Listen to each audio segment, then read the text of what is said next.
Masya Allah, dalam video ini Ustaz Khalid Basalamah menjelaskan kepada kita bagaimana supaya kita bisa menjadi hamba yang beruntung di sisi Allah Subhanahu wa taala, yaitu dengan menjaga hubungan kita dengan Allah Subhanahu wa taala.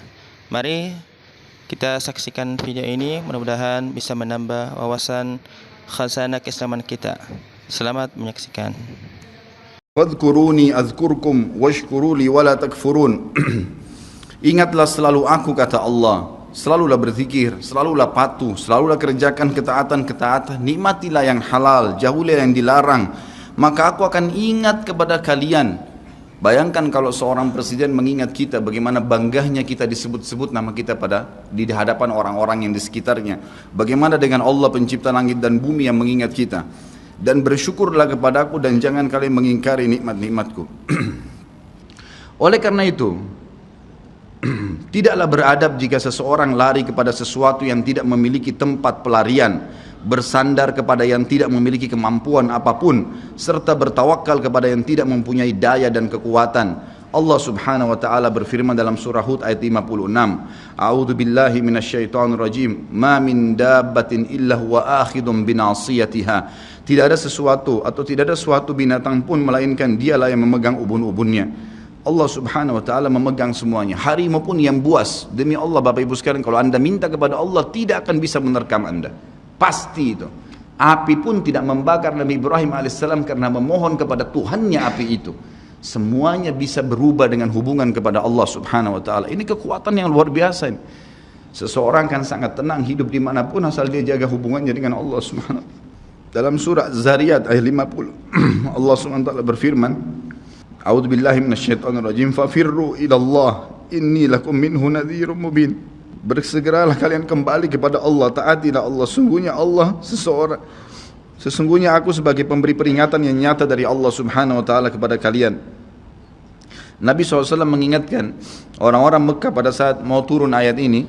Beliau mengatakan, wahai orang-orang Quraisy, apakah kalau saya mengatakan bahwasanya di luar kota Mekah ini ada pasukan yang akan menyerang kalian, kalian akan percaya apa yang saya ucapkan? Kata orang-orang Quraisy, tentu saja hai Muhammad, karena kami tidak pernah dengar kamu bohong sekalipun seumur hidupmu.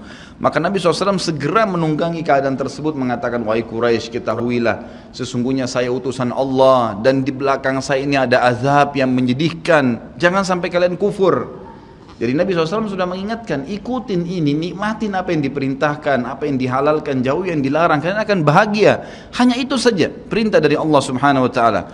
Nabi SAW sudah mengingatkan orang-orang Quraisy dan juga jadi pelajaran buat kita. Juga dalam firman-Nya surah Al-Maidah ayat 23, A'udzu billahi minasyaitonir rajim, wa 'alallahi fatawakkalu in kuntum mu'minin. Dan hanya kepada Allah lah kalian harus bertawakal, mengembalikan semua urusan jika kalian benar-benar orang yang beriman. Sisi yang lain, seorang muslim juga harus melihat kepada kelemah lembutan Allah Subhanahu wa taala kepadanya di dalam setiap urusannya, melihat kepada kasih sayang Allah kepada dirinya dan seluruh makhluknya, lalu berkeinginan kuat untuk mendapatkan tambahan kelembutan dan kasih sayang itu, sehingga dirinya akan selalu merendahkan diri kepada Allah dengan kerendahan yang murni dan dengan doa, bertawassul kepadanya dengan perkataan yang baik dan amal soleh. Kalau kita lagi makan, syukuri alhamdulillah. Dan ingat teman-teman sekalian, saya pernah jelaskan juga, hati-hati dengan hukum syamata namanya. Syamata itu merendahkan orang lain. Kalau ada sesuatu yang tidak ada pada kita teman-teman sekalian, syukurlah kepada Allah Subhanahu wa taala. Jangan pernah sampai menghina orang lain, karena Allah meninggikan derajat kita justru dengan kita bersyukur. Kata Nabi SAW, kalau kalian lihat aib pada diri seseorang, ucapkanlah alhamdulillahilladzi afani mimma ibtala bihi wa faddalani ala katsiri mimma khalaqa tafdila. Segala puji bagi Allah yang telah menyelamatkan saya dari apa yang dicobakan kepada orang ini dan mendahulukan saya dengan kelebihan yang banyak dari makhluk-makhluk yang lain. Kita harus seperti itu, jangan syamata. Kata Umar radhiyallahu anhu, apa itu syamata seperti ini? Umar bin Khattab berkata, aku khawatir kalau ada seorang wanita hamil lewat di depanku karena perutnya besar, lalu aku berkata dalam diriku, kenapa ya perutnya seperti itu? Maka Allah menghukumku dengan membuatku hamil. Sampai begitu mereka mengatakan, dan berhati-hati sekali dengan kelemah lembutan Allah Subhanahu wa taala. Allah lah yang telah membuat binatang yang ada Ada binatang yang indah bulunya, yang bagus tampangnya, dan ada Allah juga ciptakan buruk di mata manusia untuk menunjukkan keajaiban dan kemahakuasaannya Allah. Ada ikan yang indah untuk dilihat, ada ikan yang seperti batu buruk. Kita cuma mengatakan subhanallah yang telah menciptakan yang baik dan buruk. Subhanallah yang telah menciptakan yang sehat dan sakit. Subhanallah yang telah menciptakan yang putih dan hitam. Subhanallah dan subhanallah. Bukan justru kita menghina teman-teman sekalian. Kalau ada sesuatu yang menimpa orang lain yang tidak ada pada kita, syukurilah nikmat Allah subhanahu wa ta'ala. Dan jangan sampai kita merendahkan orang lain. Ini semua merupakan adab kata beliau terhadap Allah yang menguasainya. Maka bukanlah orang yang beradab, orang yang berputus asa dari mencari tambahan rahmatnya yang luas, meliputi segala sesuatu, berputus asa dari kebaikan Allah yang tak terhingga, yang mencakup seluruh alam semesta ini, serta kelembutannya yang tercurah untuk segenap makhluk. Allah subhanahu wa ta'ala berfirman di dalam A'raf 156, A'udzu billahi minasyaitonir rajim, wa rahmati wasi'at kulla syai', dan rahmatku meliputi segala sesuatu. Kata ulama tafsir, hewan pun kalau yang buas kemudian dia menerkam mangsanya, lalu dia meminta maaf kepada Allah, maka rahmatnya Allah akan meliputinya. Seseorang membunuh orang lain pun, sebagaimana masuk dalam sebuah hadis, Allah tertawa melihat dua orang yang saling membunuh, kemudian dua-duanya masuk surga. Lalu para sahabat bertanya, ya Rasulullah, bagaimana ceritanya dua orang itu? Kata Nabi SAW, yang satunya mukmin, yang satu kafir. Lalu kemudian si kafir membunuh si mukmin di kancah peperangan, mati syahidlah si mukmin tadi. Berjalan waktu, si kafir mendapatkan hidayah, akhirnya juga masuk Islam, dan dia berperang lalu dibunuh oleh orang kafir yang lain. Orang mukmin yang pertama terbunuh dengan orang kafir yang akhirnya masuk Islam juga terbunuh di kancah peperangan, dua-duanya masuk surga, dan Allah menyambutnya dengan rahmatnya. Allah tersenyum dan tertawa dengan dua orang ini. Jadi dengan kemahalembutannya Allah subhanahu wa ta'ala. Dalam surah Asy-Syura ayat 19 dikatakan juga, A'udzubillahi minasyaitonirrajim, Allahu latifun bi'ibadi.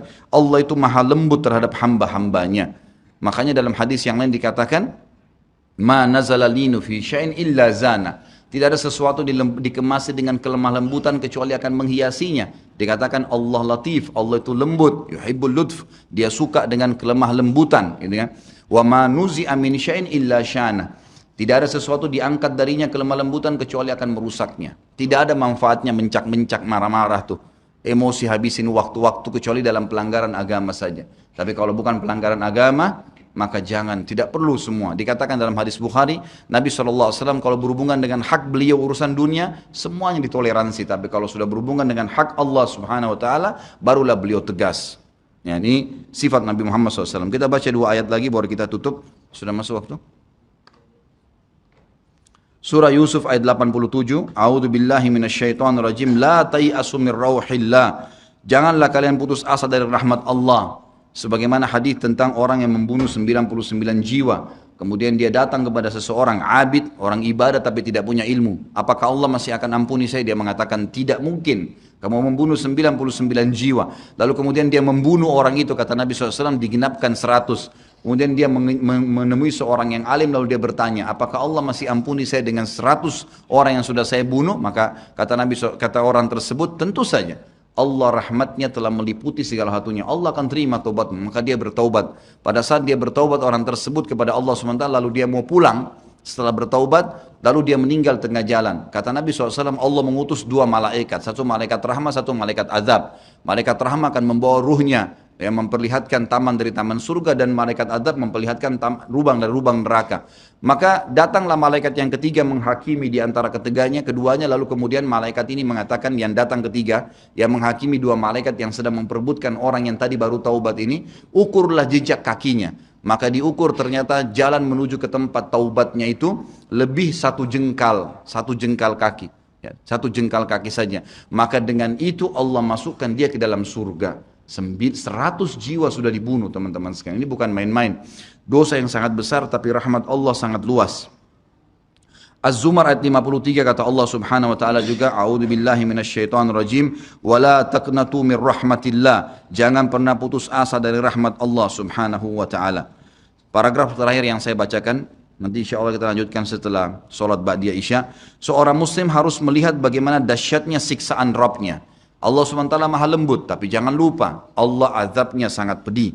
Seorang muslim harus melihat bagaimana dahsyatnya siksaan Rabbnya, kerasnya azab dan kecepatan hisapnya. Kalau datang seketika, gitu kan? Dan tidak ada yang bisa bendung, sehingga dia bertakwa atau takut kepadanya, menjaga diri terhadapnya, serta meninggalkan segala kemaksiatan. Maka ini pun merupakan bentuk adab kepada Allah, sehingga tidaklah seseorang itu beradab menurut orang-orang yang berakal apabila ia menentang Allah dan berlaku aniaya atau zalim. Padahal ia seorang hamba yang lemah, namun justru menentang Rabb yang maha perkasa lagi maha kuasa, maha kuat lagi maha perkasa. Dan Allah berfirman dalam surah Ar-Ra'd ayat 11, A'udzu billahi minasyaitonir rajim, wa idza aradallahu biqaumin su'an fala maraddalah wa ma lahum min dunihi min wal. Dan apabila Allah menghendaki keburukan terhadap satu kaum, maka tidak akan pernah ada yang bisa menolaknya, dan sekali-kali tidak ada pelindung bagi mereka selain Dia.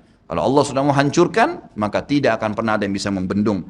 Juga dikatakan dalam surah Al-Buruj ayat 12, A'udzu billahi minasyaitonir rajim, inna batsya rabbika lasyadid. Sesungguhnya azab Rabbmu benar-benar keras. Jadi teman-teman, jangan tantang Allah. Kalau Anda buat dosa, lindungi, tutupilah dan bertaubat kepada Allah. Jangan tantang, enggak mungkinlah masa Allah haramin, ya sudah diolok-olok orang yang berbuat ketaatan, ini berbahaya. Karena kalau datang azabnya Allah, Bapak Ibu sekalian, menyakitkan sekali, sangat luar biasa. Saya sarankan juga Anda bisa ya melihat di YouTube azab-azab Allah, itu akan banyak cuplikan yang orang-orang memang kena kutukan dari Allah Subhanahu wa taala.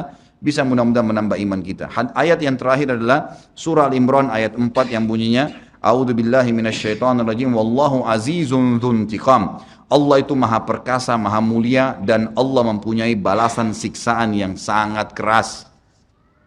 Ingat, Allah memang maha pengampun, tapi Allah juga dari sisi lain azabnya sangat keras. Maka harus hati-hati Bapak Ibu sekalian dalam menjaga hubungan dengan Allah Subhanahu wa taala.